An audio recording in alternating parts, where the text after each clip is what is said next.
제가 직접 이스라엘을 가 보지는 않았지만요. 그 땅이 우리가 사는 캐나다보다 아름답거나 살기 좋은 땅이 아닌 것은 분명합니다. 물론 캐나다에서도 이 준주라고 하죠. 북쪽 지역은 살기가 어렵지만 미국과 국경을 맞대어 있는 이곳은 그래도 살기에 편합니다. 일단 물이 풍부하잖아요. 그렇죠. 온타리오만 해도 호수가 몇 개입니까? 물이 풍부하고 또 그리고 평야 지대가 많습니다. 사실 뭐 비행기 타고 알버타만 건너가기 시작하면 그때부터 완전히 평야를 이루는 것을 우리가 볼 수 있습니다. 반면에 이스라엘은요, 남쪽에는 네게부 사막이 자리 잡고 있고요. 그리고 중앙 지역과 동쪽은 산악 지역과 그리고 사해가 있습니다. 또 아라비아, 동쪽에 있는 아라비아 사막에서 때로는 건조한 바람이 불어옵니다. 그래서 사람이 살기 쉽지 않은 땅입니다. 그곳은. 그런데 성경을 보면 하나님께서 그 땅, 그 가나안 땅을 젖과 꿀이 흐르는 땅이라고 그렇게 이야기하고 있습니다. 그래서 사람이 살기 쉽지 않은 곳인데 그럼에도 불구하고 그곳을 젖과 꿀이 흐르는 땅이라고 그렇게 이야기를 했어요.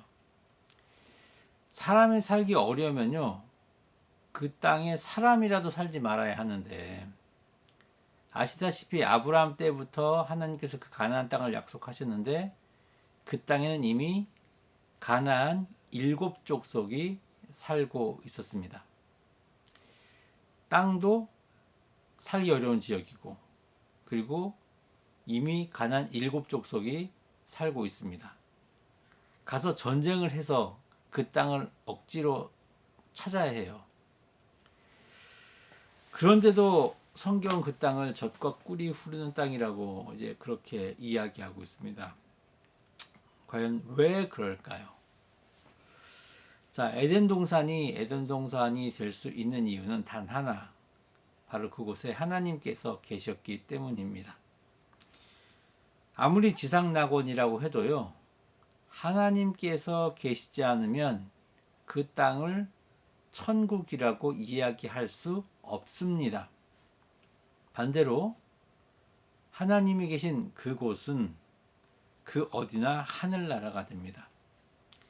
찬송가 438장 내 영혼이 은총 입어 3절에 보면 높은 산이 거친들이 초막이나 궁궐이나 내 주 예수 모신 곳이 그 어디나 하늘나라 이렇게 찬양하고 있지 않습니까? 상황과 여건이 중요한 것이 아니라 중요한 것은 그곳에 하나님이 계시느냐 안 계시느냐 바로 여기에 달려 있다는 것이죠. 바울이 사울이었던 시절을 돌아보면 그는 권력자였습니다. 그를 보면 바리새인 중에 바리새인이었고요. 그리고 가말리엘의 문하생이었습니다. 사도행전 7장에 보면 사람들이 스데반을 죽이려고 할 때요. 그 58절에 보면 뭐라고 이야기하냐면 사람들이 옷을 벗어 사울이라는 청년 발 앞에 두었다 이렇게 이야기를 하고 있는데 그들이 옷을 벗어서 사울이라는 청년 발 앞에 옷을 두었다고 하는 것은요. 옷을 벗어 그 앞에 두었다는 것은 허락을 의미하는 거예요. 우리가 이 사람을 돌로 쳐도 되느냐 그 허락을 의미합니다. 그만큼 사울은 권력자였죠. 그런데 사울이 주님을 만나서 바울이 되었을 때 정반대가 되었습니다. 쫓김을 당했고요. 매를 맞는 신세가 되었습니다. 바울이 이런 삶을 살 수 있었던 것은요. 주님 때문이었습니다. 세상 권력을 쥐고 사는 것보다 하나님과 동행하는 그 삶이 진짜 삶이고 그 삶이 바로 천국의 삶이라는 것을 알았기 때문이죠. 성경이 가나안을 젖과 꿀이 흐르는 땅이라고 말한 이유는 단 하나입니다. 비록 그 땅이 척박하고 전쟁을 치러야 하는 땅임에도 불구하고 그곳에서 새로운 하나님의 역사를 이루자는 것입니다. 하나님의 말씀이 들려오고요. 하나님과 동행하고 그리고 하나님의 뜻이 이루어지는 땅을 만들자는 의미입니다. 그래서 젖과 꿀이 흐르는 땅은 하나의 슬로건이죠. 자, 그런데 제가 여러분에게 지금까지 드린 내용과 오늘 말씀이 무슨 상관이 있을까요? 전혀 상관없는 것 같지만요. 분명히 있습니다. 오늘 말씀에 나오는 침묵, 바로 그 침묵이 열쇠를 제공합니다. 자, 이제 말씀을 본격적으로 들어가겠습니다. 요단강을 건너 가나안 땅으로 들어온 이스라엘 백성이 첫 번째로 마주친 성은 하필이면 가나안 땅에서도 가장 강력한 성 여리고 성이었습니다. 고고학자들이 전하는 것에 따르면요, 여리고 성이 얼마나 강한지 알 수 있습니다. 우선 여리고 성은 언덕 위에 있었습니다. 그러면은 공략하기가 참 어렵습니다. 당연히 그렇겠죠. 그리고 고고학 발굴에 의하면요, 가나안 성은 여리고 성은 내벽과 외벽 이중 구조를 띠고 있었고요. 각 벽마다 높이가 한 7에서 9m 정도. 그리고 각 벽의 두께가 얇은 곳은 2m, 두꺼운 곳은 한 4m 정도로 마차까지 지나갈 수 있을 정도였다고 합니다. 이러면 이스라엘의 군사력이 아무리 강력하다고 해도요, 공략하기가 쉽지 않습니다. 그리고 하나님이 계셨기에 그나마 이스라엘이 군사력이 강력했지, 객관적인 군사력이 그렇게 강한 민족도 아니었습니다. 그럼에도 불구하고 이스라엘은 이런 강력한 성과 싸워야 했습니다. 하나님께서 여리고성을 점령하는 전략을 제시하시는데요. 그 전략은 무장한 군인들이 앞서고 7 제사장은 양각 나팔 각 하나씩 붙잡고 나팔을 불며 행진합니다. 그러면 그 뒤로 여호와의 궤가 뒤따르고 그 뒤를 군인들이 뒤따르고 맨 마지막에 백성들이 따르는 모양입니다. 자, 여기까지는 이해가 됩니다. 그런데 이해가 잘 되지 않는 부분이 있습니다. 6일 동안 매일 한 바퀴씩 여리고성을 돌라는 것입니다. 그리고 마지막 날 7째 날에는 7번 돌고 나팔 불 때 백성이 외치면 그때 무너질 것인데, 문제는 성을 도는 동안에는 침묵을 유지해야 합니다. 자, 그 내용을 10절에서 말씀하고 있습니다. 이 말씀 읽어보겠습니다. 여호수아가 백성에게 명령하여 이르되 너희는 외치지 말며 너희 음성을 들리게 하지 말며 너희 입에서 아무 말도 내지 말라. 그리하다가 내가 너희에게 명령하여 외치라 하는 날에 외칠지니라. 이렇게 말씀하고 있습니다. 10절에 보면 무엇 하지 말라는 히브리어 부정어 로, 이 로가 3번이나 반복하면서 사용되고 있는 것을 볼 수 있는데, 그래서 외치면 안 됩니다. 음성이 들리게 하지 말아야 합니다. 입에서 아무 말도 내지 말아야 합니다. 이 소리와 관련된 외치지, 들리게, 내지 이런 표현이 거듭 사용되는 것은요, 절대로 어떤 종류의 소리도 내어서는 안 된다는 하나님의 강력한 명령입니다. 자, 먼저 외치지, 예, 히브리어를 보면요, 이것은 루아인데 크게 외치는 것을 의미합니다. 즉 많은 사람들이 일제히 외치는 소리로 큰 소리를 느끼게 하는 단어입니다. 뭐 걷다 보면 일련의 사람들이 막 이런저런 얘기하다가 하하하하 하면서 이렇게 크게 웃을 수도 있죠. 바로 이런 것을 이야기하는 것이고요. 두 번째, 들리게의 히브리어는 샤마인데 요거 조금 문법적 해석이 필요한데 그냥 이 말은 여러분 그냥 이렇게 알고 계십시오. 다른 사람으로부터 말소리를 듣게 하지 말라. 그러니까 이거 뭐냐면 자신의 말을 다른 사람이 듣지 못하게 하라. 결국 아무 소리도 내지 말라 이거죠. 그러니까 이런 거죠. 옆에 사람에게 어이 자네 어젯밤에 아이가 아팠다며 뭐 이런 얘기 하지 말라는 것이죠. 마지막으로 내지 말라 할 때 내지는요. 히브리어로 야차인데 이 동사가 입과 연결되면 말하다는 뜻이 됩니다. 그러니까 그냥 잡담하지 말라 이런 이야기죠. 그러니까 이 같은 표현들은 큰 소리든 작은 소리든 서로 간의 대화이든 어떤 말도 입에서 나오지 않게 하라는 본문의 의미를 세분화하면서 강조하고 있는 것입니다. 이렇게 어떤 말도 대화도 하지 말라는 명령은요. 쉬워 보이지만 정작 실천하려면 쉽지 않습니다. 침묵한 채로 계속 행진하는 것은 상당한 인내를 요구합니다. 이런 말이 있어요. 사람이 태어나서 말을 배우는데 2년에서 3년 걸리지만 침묵을 배우는 데는 70년에서 80년이 걸린다는 그런 말이 있을 정도입니다. 지금 이스라엘 백성의 규모가 100명, 200명, 1000명 이 정도 숫자가 아닙니다. 남자만 60만 명이에요. 그렇죠? 여러분 생각해 보십시오. 60만 명이 여리고성을 돌 때 침묵을 지킨다? 절대로 쉬운 일이 아닙니다. 그렇다고 침묵을 지킨다고 해서 여리고성 사람들이 모르겠습니까? 60만 명이 돌고 있는데 모른다면 바보들이고요. 거기다가 이미 7 제사장이 7 양각나팔을 불면서 행진하기 때문에 여리고성 사람들이 모를 리가 없습니다. 여리고성에서도 이미 충분히 이 상황을 파악하고 있을 것입니다. 이러면 이런 전략은요. 군사적인 관점에서 봤을 때 빵점짜리입니다.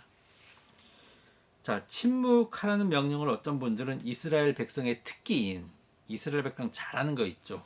불평을 잠재우기 위한 수단이라고 보는 분도 계십니다. 우리는 이스라엘 백성들이 광야 생활 40년 동안 얼마나 많은 원망, 비난, 그리고 불평이 있었는지 잘 알고 있습니다.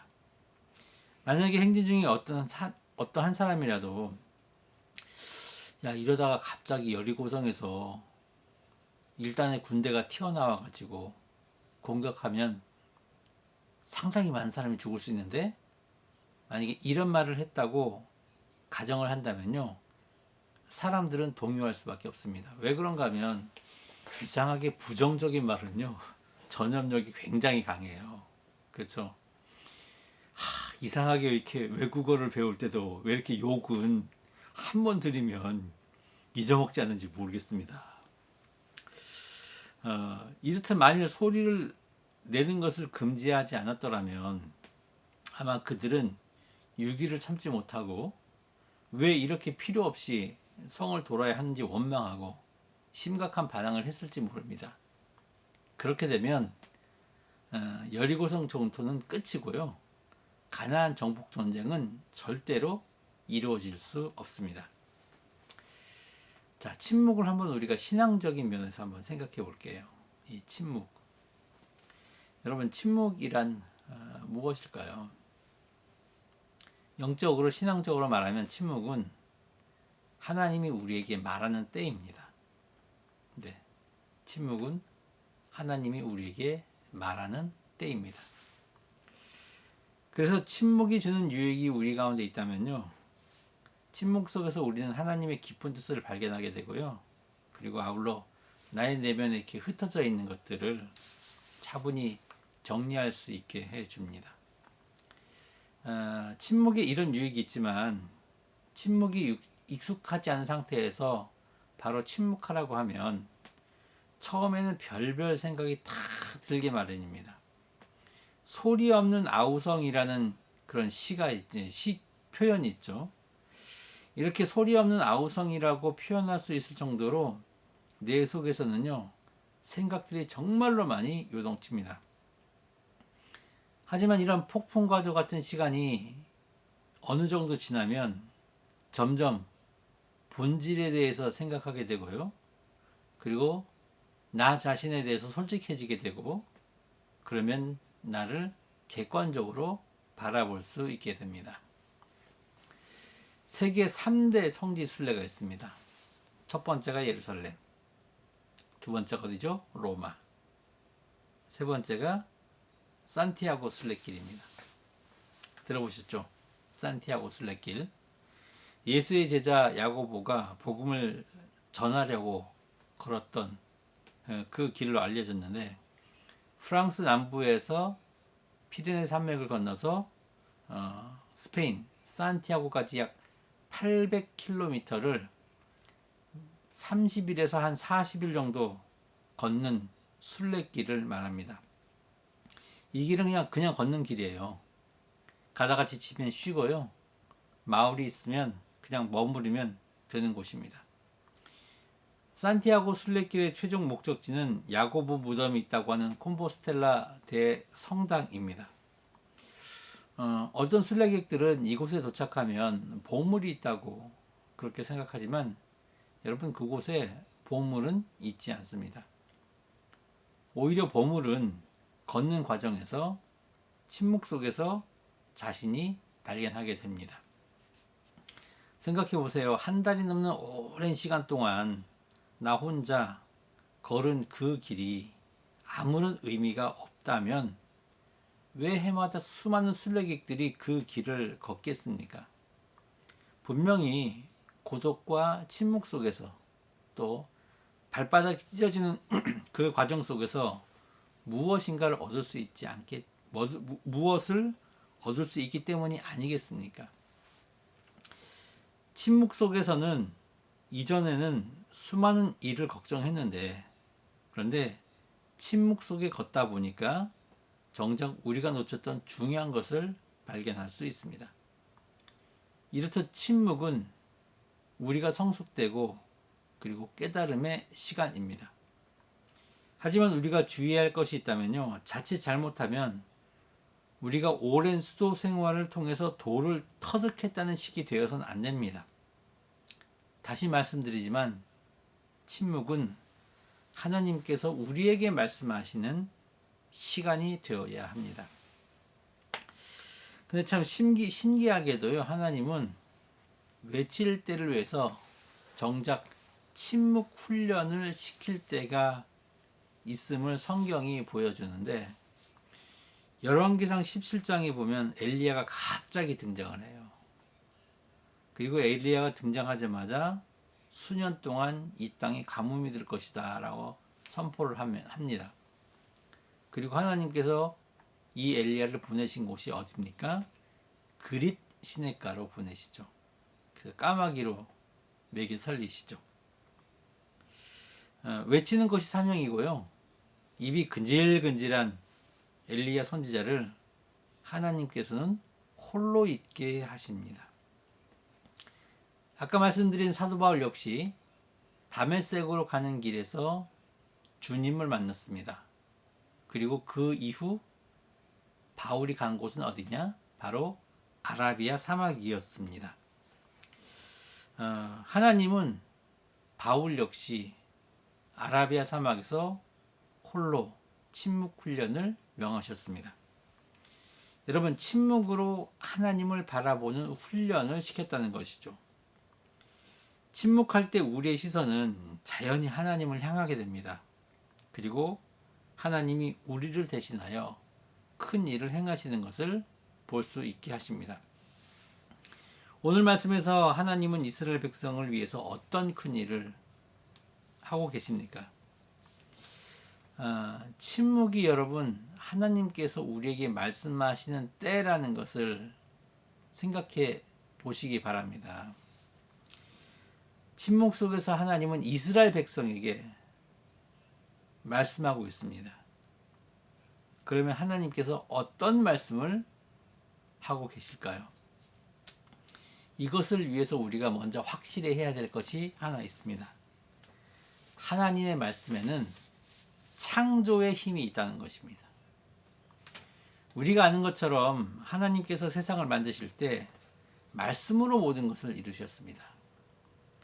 저는 오늘 말씀을 준비하면서요, 처음에는 영적인 승리를 위해서 우리가 무엇을 해야 될까, 이런 관점에서 접근을 했는데, 이 말씀을 묵상하다 보니까요, 제가 하나님의 창조를 발견할 수 있었습니다.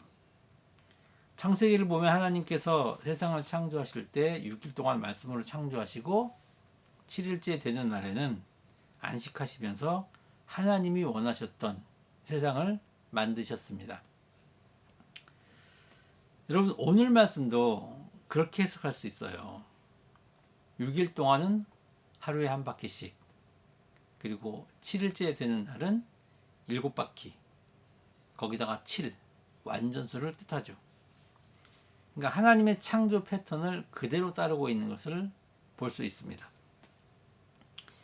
여러분, 여리고성 전투를 앞두고 이런 창조 패턴이 보인다는 것은요, 우리에게 많은 것을 암시해 줍니다.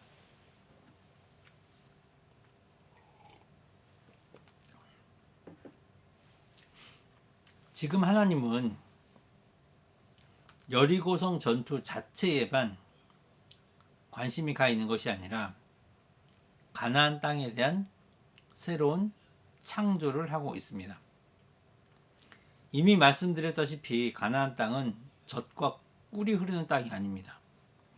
오히려 이스라엘 백성이 노예로 살고 있던 그 고센 땅이 젖과 꿀이 흐르는 땅이었습니다. 그것이 훨씬 더 비옥한 땅이었습니다. 하지만 하나님은 아무리 땅이 척박한들 내가 너희와 함께 한다면 그 땅이 젖과 꿀이 흐르는 땅이 될 것임을 여리고성 함락으로 증명하고자 하십니다. 도저히 이룰 수 없는 것을 기적적으로 이루는 것을 보여주시면서 하나님은 이스라엘 백성에게 그 사실을 보여주고자 하신다는 것입니다. 이스라엘 백성의 침묵 속에서 하나님은 6일 동안 말씀으로 천지를 창조하셨던 것과 같은 과정을 거치고 있습니다. 우리나 이스라엘 백성이 볼 때 사실 이해가 안 되지만 6일 동안 이스라엘 백성의 침묵은요, 하나님 편에서 볼 때는 6일 창조와 같은 개념이라는 말씀입니다. 그리고 7일째 불가능해 보이는 여리고성을 소리만 지름으로써 그 성을 무너뜨림으로써 이제 새로운 창조가 완성되었다는 것을 이스라엘 백성에게 전하고 있습니다. 여러분, 이스라엘 백성의 침묵 속에는요, 이런 하나님의 창조 신비가 담겨져 있습니다. 이처럼 여리고성 전투가 단순히 하루에 한 바퀴, 7일째는 7바퀴, 이것을 침묵 속에 돌고 힘차게 함성을 질렀을 때 이겼다고 여러분 우리가 알고 있습니다. 하지만 그 이면에는 더 큰 영적인 의미가 담겨 있습니다. 하나님은 첫 번째 전투를 통해서 에덴 동산에서 못다 이룬 인간이 타락함으로 회복할 수 없었던 그 에덴 동산을 새롭게 가나안 땅에서 이루기를 원하셨습니다. 아담과 하와가 살았던 곳과 똑같지는 않겠지만 하나님의 말씀이 넘쳐 흐르는, 그야말로 젖과 꿀이 흐르는 것처럼 풍성하게 넘쳐 흐르는 바로 그곳이었습니다.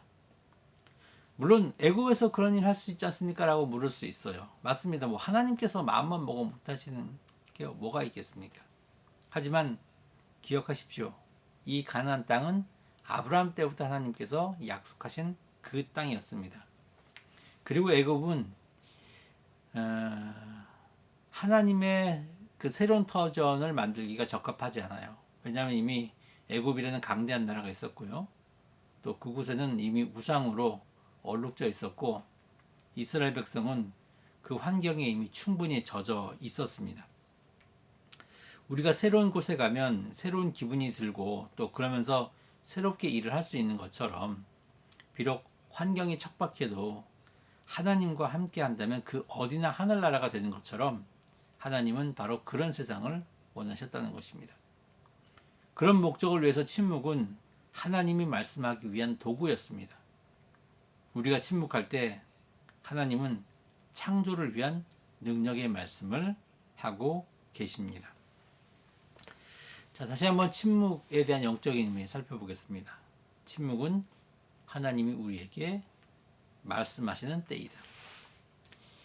이미 여리고성 전투를 통해서 이 말씀이 무엇을 의미하는지 이제 확실히 알게 되었습니다. 그러면 우리 개인의 삶에 있어서 침묵은 어떤 의미로 다가오게 될까요? 사실 우리의 개인의 삶과 여리고성 전투를 비교하기에는요, 여리고성 전투 스케일이 너무 커요. 그래서 정말 우리 삶과 비교할 수 있을까 이런 생각이 들기도 하지만 여러분 분명히 우리 삶에 적용할 수 있습니다. 우리가 알지 못하지만 하나님은 여리고성 전투처럼 우리 삶에서 우리에게 침묵을 요구하실 때가 분명히 있습니다. 때로는 우리의 삶 속에서 전진하던 발을 멈추고 한 발 물러나 하나님의 말씀을 들어야 할 때가 분명히 있습니다. 제가 그때가 언제인지 콕 집어서 말씀드리기는 어렵습니다. 하지만 여러분 최소한 이 정도 생각은 할 수 있을 것 같아요.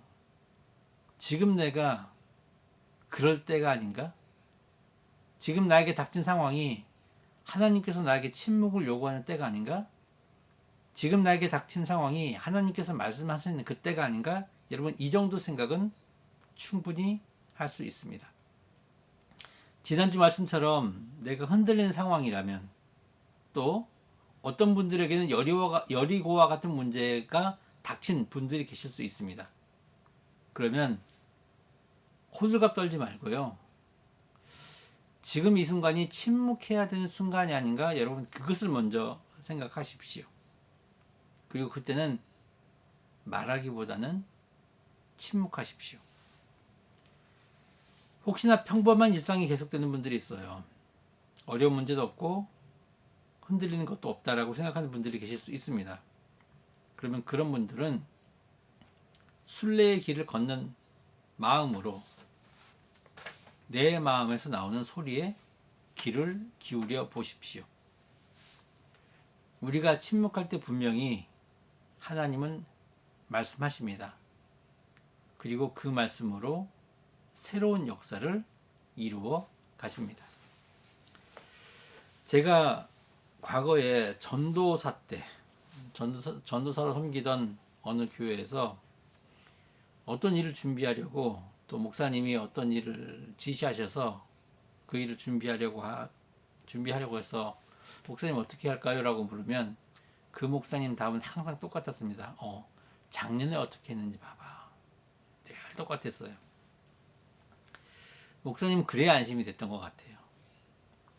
사실 그러면 제 입장에서도 일하기가 편합니다. 만약 보고할 때도 목사님 우리가 지금 이 일을 해야 되는데 작년에 이렇게 했습니다. 그래서 이렇게 하려고 합니다. 뭐 이렇게 얘기하면 모든 것이 다 만사형통이죠. 하지만 여러분 이러면 발전이 없어요.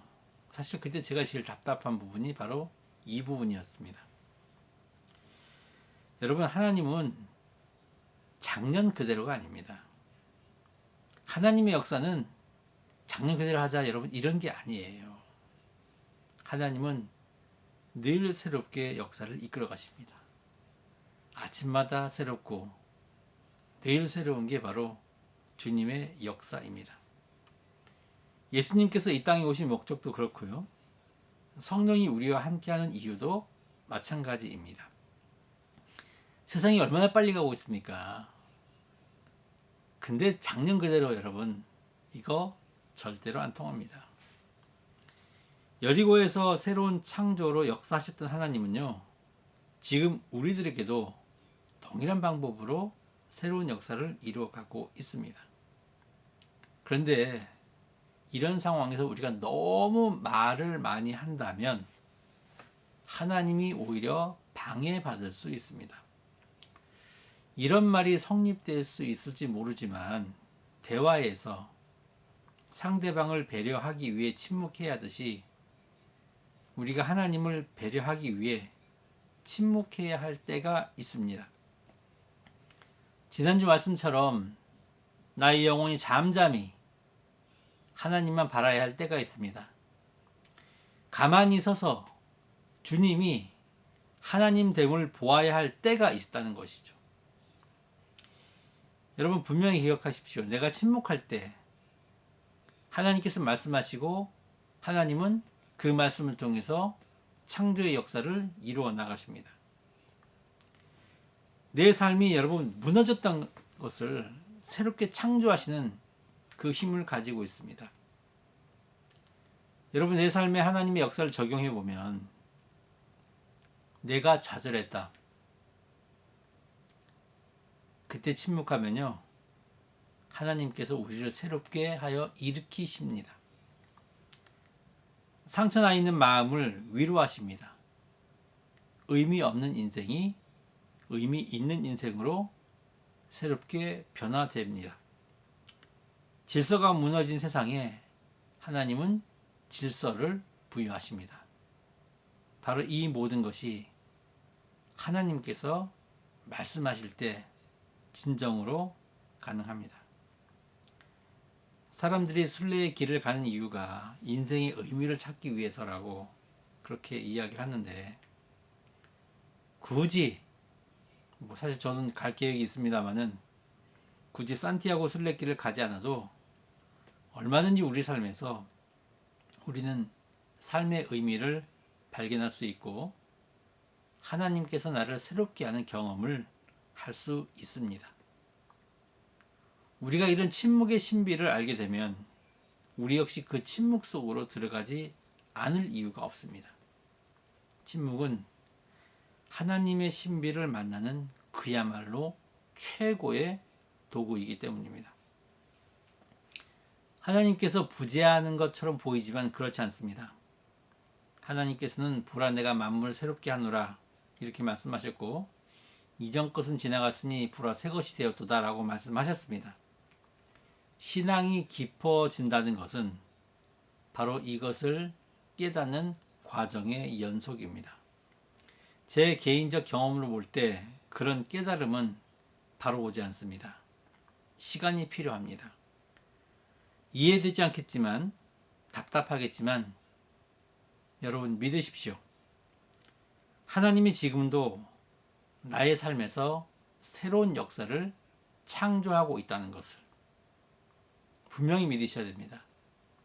하나님이 우리 교회 가운데 내 속에서 그리고 이 혼탁한 세상에서 우리가 침묵 속에서 하나님께서 말씀하시도록 하신다면 하나님은 분명히 그 역사를 이루어가고 있다는 것을 믿는 여러분이 되시기를 간절히 바랍니다.